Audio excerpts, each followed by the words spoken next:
Hello friends, welcome to my YouTube channel GSMCQ stronger. तो आज हम लोग फिर से देखते हैं छत्तीसगढ़ का इतिहास। जो छत्तीसगढ़ का इतिहास हमने जो ऑब्जेक्टिव सीरीज़ स्टार्ट किया है, ये उसका दूसरा वीडियो है। तो चलिए हम स्टार्ट करते हैं। ये जितने भी क्वेश्चन हैं किसी न किसी एग्ज़ाम में आए हुए हैं छत्तीसगढ़ के, या तो वो CG व्यापम है या फिर CGPSC, किसी न किसी एग्ज़ाम में आए हुए हैं। चलिए स्टार्ट करते हैं। हमारा पहला क्वेश्चन है, किस राजा के समय जगदलपुर की टाउन प्लानिंग के अनुसार चौराहों का शहर बनाया गया था?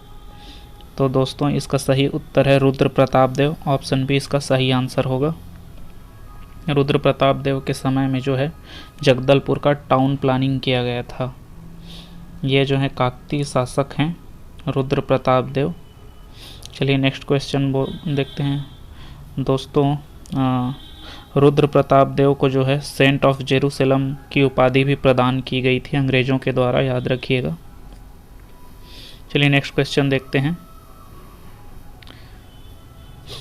महारानी वसाटा द्वारा स्थापित सिरपुर के विष्णु मंदिर, लक्ष्मण मंदिर की प्रशस्ति रचना की थी? तो इसका सही आंसर होगा आपका कवि ईशान ने। कवि ईशान ने जो है महारानी वसाटा देवी द्वारा जो स्थापित सिरपुर का विष्णु मंदिर है उसकी प्रशस्ति रचना की थी। चलिए नेक्स्ट क्वेश्चन देखते हैं।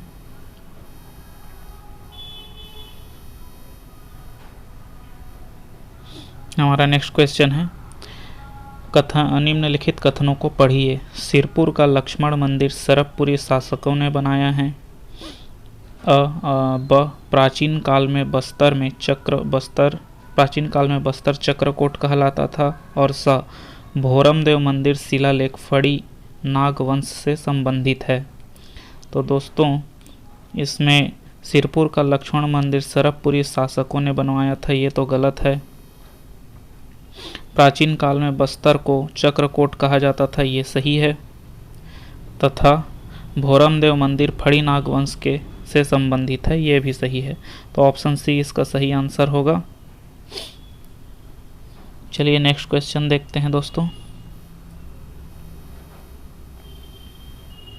हमारा अगला क्वेश्चन है, सरबपुरी या अमरार्य कुल भी कहा जाता है जिसे, के शासक किस धर्म का पालन करते थे?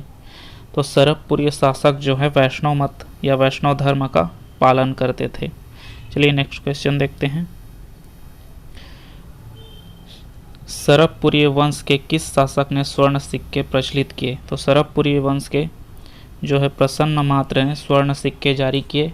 इस क्वेश्चन का सही आंसर होगा ऑप्शन डी प्रसन्न मात्र। हमारा अगला क्वेश्चन है, सरबपुरी ताम्रपत्रों पर क्या नहीं होता था, बताना है। तो ताम्रपत्र जारी करने की तिथि एवं वर्ष,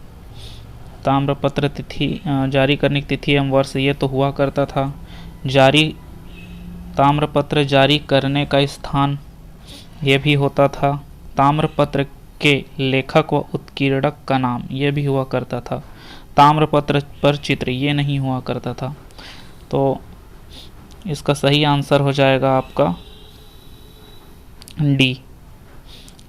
नेक्स्ट क्वेश्चन देखते हैं। चलिए, किस वंश के शासक त्रिकलिंगाधिपति विरूढ़ धारण करते थे? तो जो है इसका सही आंसर है आपका ए, सोमवंशीय शासक त्रिकलिंगाधिपति की उपाधि धारण करते थे। चलिए अगला क्वेश्चन देखते हैं। कौन सा ऐतिहासिक साक्ष्य छत्तीसगढ़ के प्राचीन इतिहास का महत्वपूर्ण स्रोत है? तो राजिम का जो है राजीव शिलालेख छत्तीसगढ़ के प्राचीन इतिहास का महत्वपूर्ण स्रोत है। नल वंश के शासक जो है विलास तुंग ने इसे बनवाया था, राजिम शिलालेख को। चलिए अगला क्वेश्चन देखते हैं।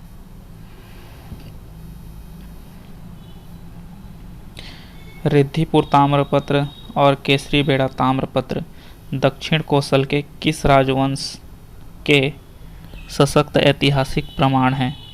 तो इसका सही आंसर होगा नल वंश, नल वंश का है ये जो दोनों ताम्रपत्र हैं, तो इसका सही आंसर ए होगा, नल वंश। दोस्तों नल वंश से संबंधित बहुत सारे ताम्रपत्र मिले हैं, जैसे कि रिद्धिपुर, केसरी बेड़ा, पांड्या पाथर, पोड़ागढ़, इस तरह से हमें ताम्रपत्र मिले हैं, जिससे हमें इनके बारे में, इनकी ऐतिहासिक जानकारी तथा साथ में छत्तीसगढ़ की भी जानकारी मिलती है। चलिए नेक्स्ट क्वेश्चन देखते हैं। हमारा अगला क्वेश्चन है, रतनपुर के किस शासक को मुगल सम्राट जहांगीर की हाजिरी में 8 वर्षों तक रहना पड़ा था?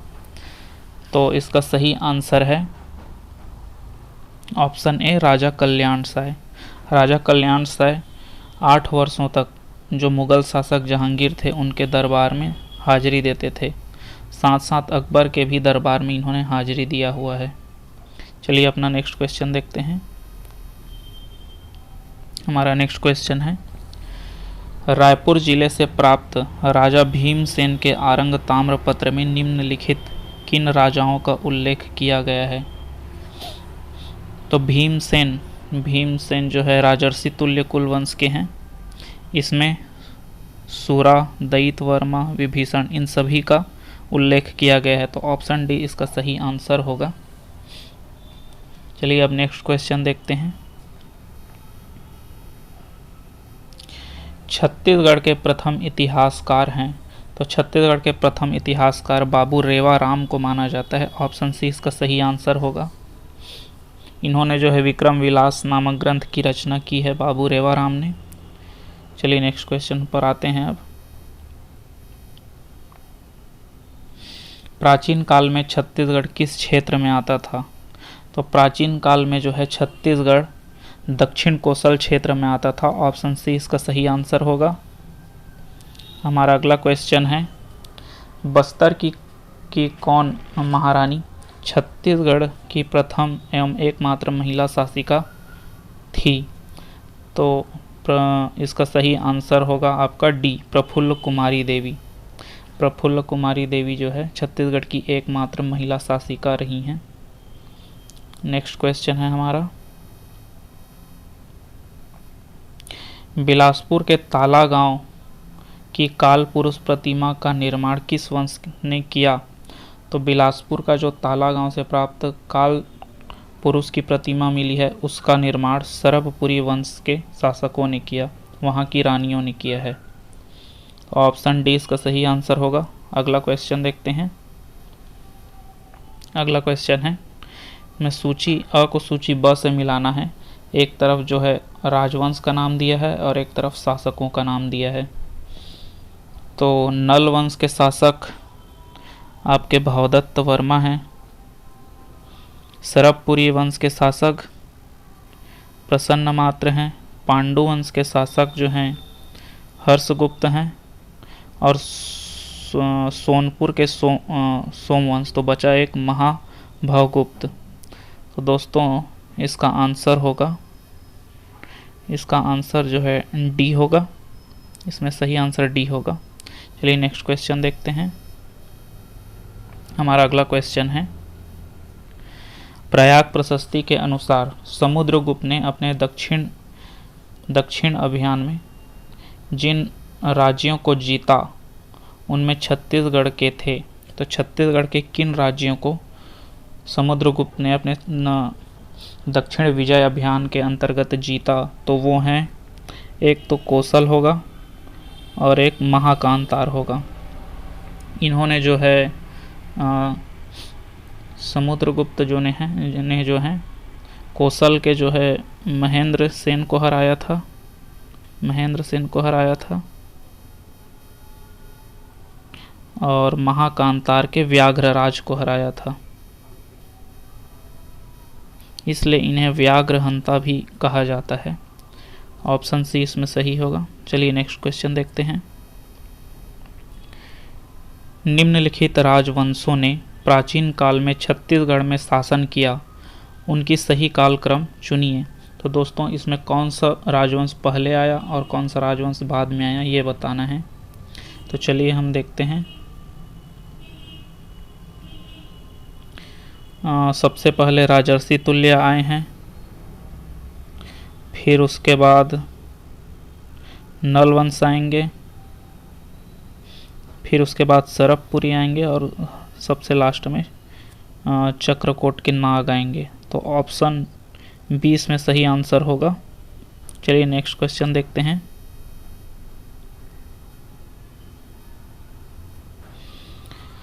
इसमें सूची अ को सूची ब से सुमेलित करना है। एक साइड जो है राजवंश दिया है तथा दूसरे तरफ उनके शासक दिए हुए हैं। चलिए मिलाते हैं हम इन्हें। तो भवदत्त वर्मन जो हैं हमारे नलवंश के शासक हैं, प्रसन्न मात्र सरपपुरी शासक हैं और महाशिवगुप्त जो हैं पांडु शासक हैं, पांडुवंश के शासक। और व्याघ्रराज सोमेश्वर जो कांकेर के सोमवंश थे उनके शासक हैं। तो इसका सही आंसर सी होगा दोस्तों। अगला क्वेश्चन देखते हैं। निम्न में से कौन सी जोड़ी छत्तीसगढ़ के करद राज्य एवं उनके राजवंश सुमेलित नहीं है? तो इस चलिए देखते हैं कौन सा सुमेलित नहीं है। सरगुजा रक्सेल चौहान सही है, बस्तर में काकतीय थे ये भी सही है, कंवर्धा में राजगौड़ थे ये भी सही है, राजनांदगांव में कुशवाहा नहीं थे ये गलत है, राजनांदगांव में बैरागी शासक थे दोस्तों, याद रखिएगा, राजनांदगांव में बैरागी शासक थे। हमारा अगला प्रश्न है, छत्तीसगढ़ के प्रथम पुरातत्ववेत्ता, तो छत्तीसगढ़ के प्रथम पुरातत्ववेत्ता लोचन प्रसाद पांडे जी हैं। इन्होंने किरारी के काष्ठ स्तंभ तथा गुंजी का जो शिलालेख है उसमें प्रमुख रूप से ये संबंधित हैं और उस पर निबंध लिखा है इन्होंने। छत्तीसगढ़ के किरारी का काष्ठ स्तंभ एवं गुंजी शिलालेख पर जो है लोचन प्रसाद पांडे ने निबंध लिखा हुआ है, याद रखिएगा। तो छत्तीसगढ़ के प्रथम पुरातत्ववेत्ता लोचन प्रसाद पांडे। चलिए दोस्तों नेक्स्ट क्वेश्चन देखते हैं। सरपपुरी राजा की शासकों की राजधानी थी। तो सरपपुरी शासकों की राजधानी थी श्रीपुर। श्रीपुर या सिरपुर भी बोला जाता था इसे। ऑप्शन ए सही होगा। अगला क्वेश्चन देखते हैं। छत्तीसगढ़ में सर्वाधिक समय तक शासन किस राजवंश ने किया है? तो इसमें ऑप्शन डी सही होगा दोस्तों, लगभग 750 साल तक, 750 से लगभग 900 बोला जा सकता है, 900 साल तक इन्होंने जो है छत्तीसगढ़ में शासन किया है सर्वाधिक समय तक। तो ऑप्शन डी इसका सही आंसर होगा। चलिए हमारा नेक्स्ट क्वेश्चन देखते हैं। कामावती नगरी आज किस नाम से जानी जाती है? तो प्राचीन काल में कामावती नगरी जो है डोंगरगढ़ को कहा जाता है। तो ऑप्शन डी इसमें सही होगा। चलिए दूसरा क्वेश्चन देखते हैं। हमारा नेक्स्ट क्वेश्चन है,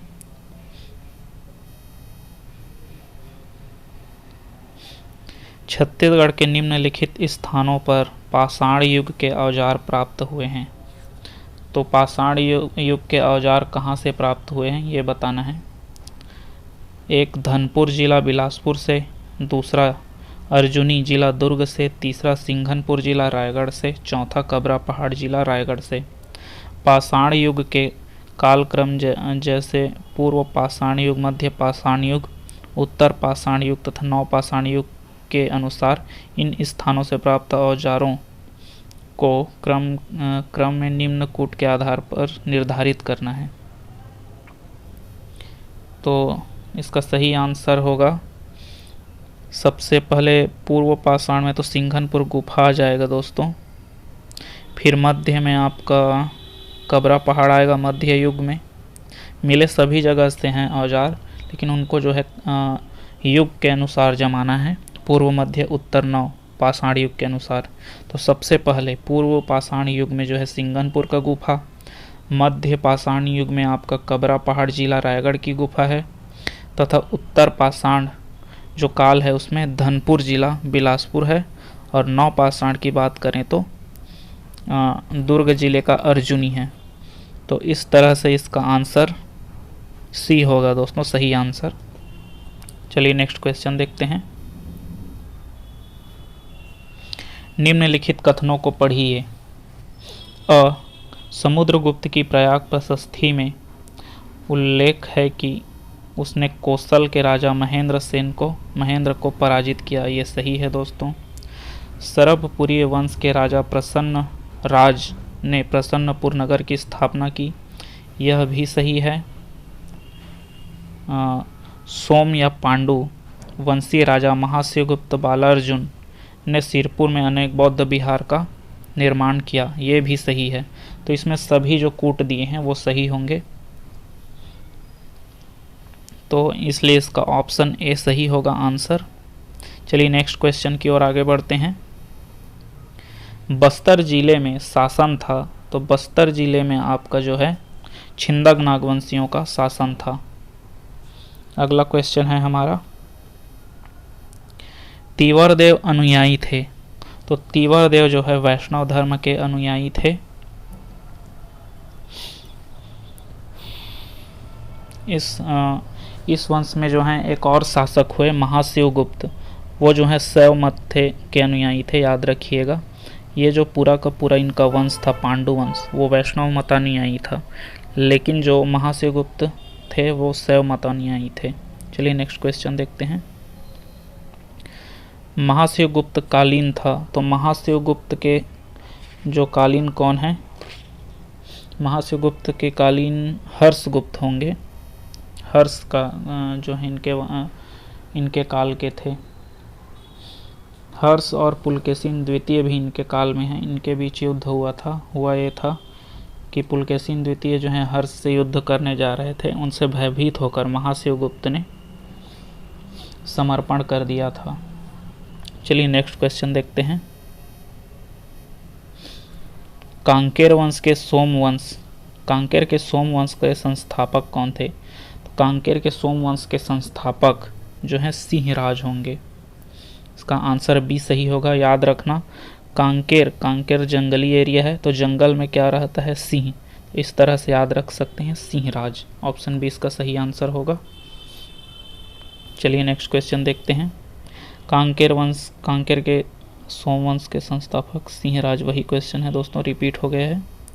अगला क्वेश्चन है हमारा, एक तरफ राजवंश दिया है और एक तरफ राजा, तो इसमें भी सुमेलित करना है दोस्तों। आप जो है छत्तीसगढ़ का इतिहास है, उनमें सभी वंश और उनके राजाओं को अच्छी तरह से याद कीजिएगा, क्योंकि इसे इस तरह से सुमेलित करने के लिए देता है और जो है उनका क्रम भी पूछता है कभी कभी, तो याद रखिएगा। चलिए इसका आंसर ढूंढते हैं।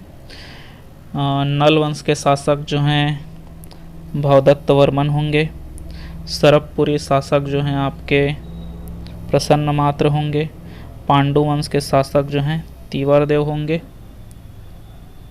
और सोमवन के शासक शिवगुप्त होंगे। तो इस तरह से इसका ऑप्शन बी सही आंसर होगा दोस्तों। चलिए अगला क्वेश्चन देखते हैं। किस अभिलेख में उल्लेखित है कि समुद्रगुप्त ने दक्षिणापथ विजय अभियान के दौरान कौशल के राजा महेंद्र सेन को पराजित किया है? तो इसका सही आंसर होगा प्रयाग प्रशस्ति। ऑप्शन ए सही होगा। अगला क्वेश्चन देखते हैं।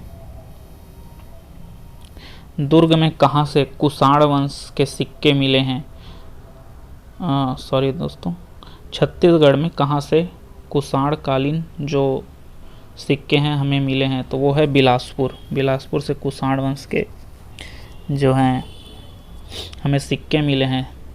क्या छत्तीसगढ़ में 2 जगह से मिले हैं इस वंश के से संबंधित जो हैं सिक्के। एक तो तेलीकोट है और एक बिलासपुर में है। तेलीकोट खरसिया या रायगढ़ क्षेत्र बोल सकते हैं, वहाँ से मिले हैं। तेलीकोट से सोने के सिक्के मिले हैं और यहाँ बिलासपुर से चांदी के सिक्के। नेक्स्ट क्वेश्चन देखते हैं। भोरम देव मंदिर का निर्माण हुआ था, तो भोरम देव मंदिर का निर्माण 11वीं शताब्दी में हुआ था, जिसका निर्माण जो है छिंदक नागवंशी शासक गोपाल देव के काल में हुआ था और यह कंवरधा में है। अगला क्वेश्चन देखते हैं। रतनपुर के निम्नलिखित कलचुरी शासकों को उनके शासन प्रारंभ होने वाले वर्ष से सुमेलित कीजिए। तो दोस्तों इस तरह से अगर आप ईयर याद रख सकते हैं, उनका शासन वर्ष याद रख सकते हैं, तब तो बहुत अच्छा है। अगर नहीं भी याद है तो मैंने कहा था शासकों का क्रम याद कर लीजिए, आपसे क्वेश्चन बन जाएंगे। चलिए देखते हैं। ये सभी जो है कलचुरी शासक हैं। तो इनमें सबसे पहले जो हैं आएंगे आपके जाजल्यदेव प्रथम ही आएंगे। फिर उसके बाद पृथ्वीराज आएंगे, पृथ्वीदेव द्वितीय आएंगे। तो उनका क्रम जो है 1135 हो जाएगा। फिर आएंगे आपके बहारेंद्र साय, तो इनका क्रम हो जाएगा 1495 और एक बचे लक्ष्मण साय, तो 1581। इस तरह से आपका जो है ऑप्शन बी सही आंसर होगा।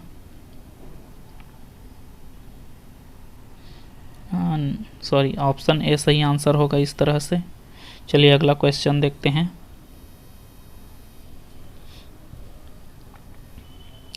मराठा सूबेदारों के नाम क्रमानुसार सजाइए। तो मराठों ने जो सूबेदारी व्यवस्था प्रारंभ की थी उसको सही क्रम में जमाना है। तो सबसे पहले आएंगे आपके विट्ठल राव दिनकर आएंगे। फिर उसके बाद केशव गोविंद आएंगे। फिर भीकाजी गोपाल और यादव राव दिनकर, ये सबसे लास्ट में आए थे। आप किसी तरह का कोड या कुछ कविता बनाकर इसको याद कीजिएगा दोस्तों, तो आसानी होगा। तो इस तरह से इसका सही आंसर सी हो जाएगा। चलिए अगला क्वेश्चन देखते हैं। इस राज्य में मराठा शासन काल में रक्षाबंधन के अवसर पर कामाविजदार को दिए जाने वाले उपहार को कहा जाता था। तो रक्षाबंधन के अवसर पर जो है मराठा शासन काल में कामाविजदार को उपहार दिया जाता था, जिसे टीका और नजराना कहा जाता था। तो इसका सही आंसर ऑप्शन बी होगा। हमारा नेक्स्ट क्वेश्चन है, मराठा कालीन छत्तीसगढ़ की पंचायती व्यवस्था में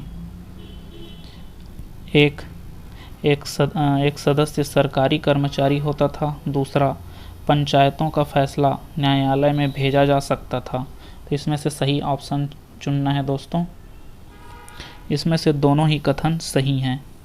उस समय जो है पंचायत में एक सरकारी कर्मचारी की नियुक्ति की जाती थी और जो पंचायतों के न्यायिक फैसले थे उसको न्यायालय में भी भेजा जा सकता था। चलिए अगला प्रश्न देखते हैं। रायपुर के कलचुरी शासक अमर सिंह को मराठों ने जागीर के रूप में 3 परगने दिए थे। तो वो 3 परगने हैं रायपुर, राजिम और पाटन। दोस्तों 1750 में जो है कलचुरी शासक अमर सिंह को हटा दिया गया था और उनको जो है तीन परगने दिए गए थे, और वो हैं रायपुर, राजिम और पाटन। चलिए नेक्स्ट क्वेश्चन देखते हैं।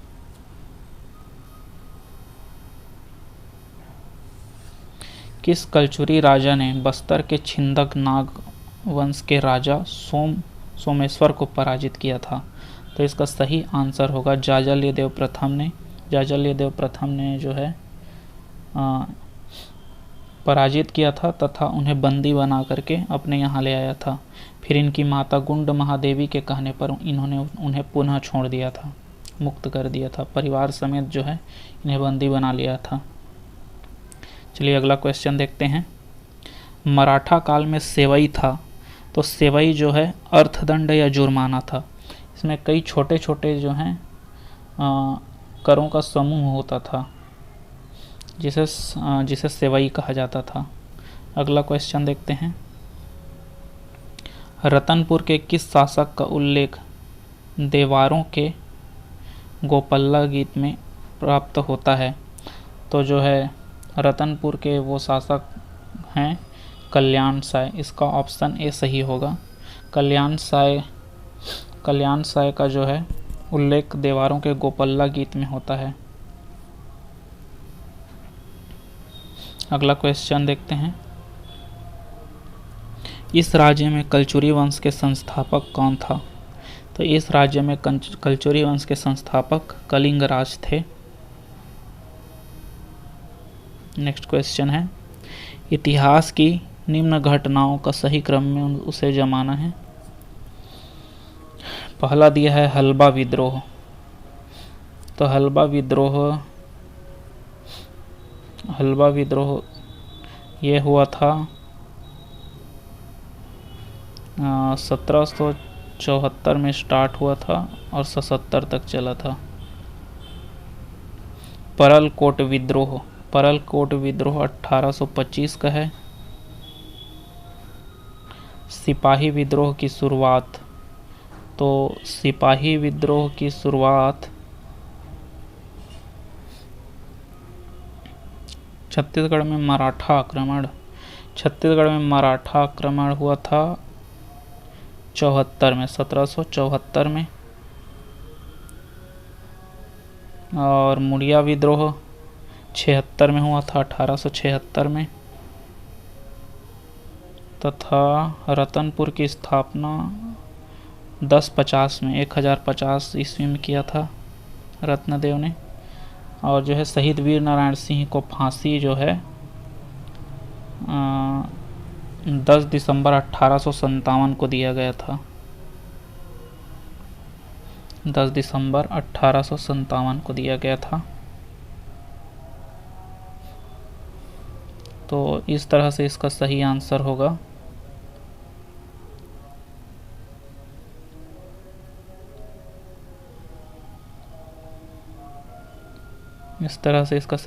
आपका हो जाएगा बी।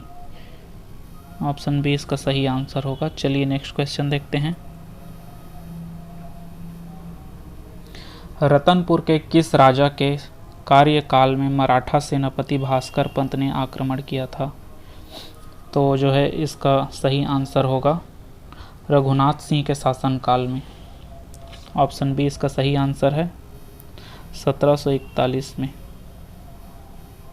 1741 में जो है भास्कर पंत ने, रघु जी के सेनापति थे भास्कर पंत, उन्होंने रतनपुर में आक्रमण किया था। उस समय यहाँ के शासक जो थे रघुनाथ सिंह थे।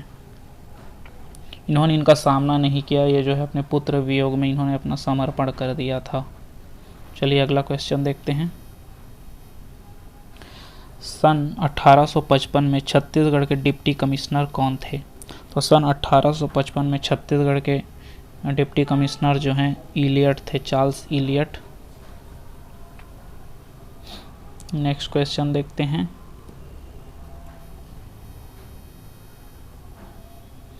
बिम्बा जी के संदर्भ में निम्नलिखित में से सही उत्तर चुनिए। बिम्बा जी छत्तीसगढ़ के से प्राप्त भू राजस्व को कोई हिस्सा नागपुर नहीं भेजते थे। तो ये जो है आपका सही है। बिम्बा जी ने छत्तीसगढ़ में कमाविंसदारों की नियुक्ति की, ये गलत है। तो ऑप्शन सी इसका सही आंसर होगा। सिर्फ एक सही है। बिम्बा जी जो हैं भू राजस्व का कोई भी हिस्सा छत्तीसगढ़ नहीं भेजते थे। और रही बात कमाविंसदार मतलब सूबेदारी व्यवस्था, तो इसकी शुरुआत जो है विट्ठल राव ने की थी। तो इसका सही आंसर सी हो जाएगा। चलिए नेक्स्ट क्वेश्चन देखते हैं।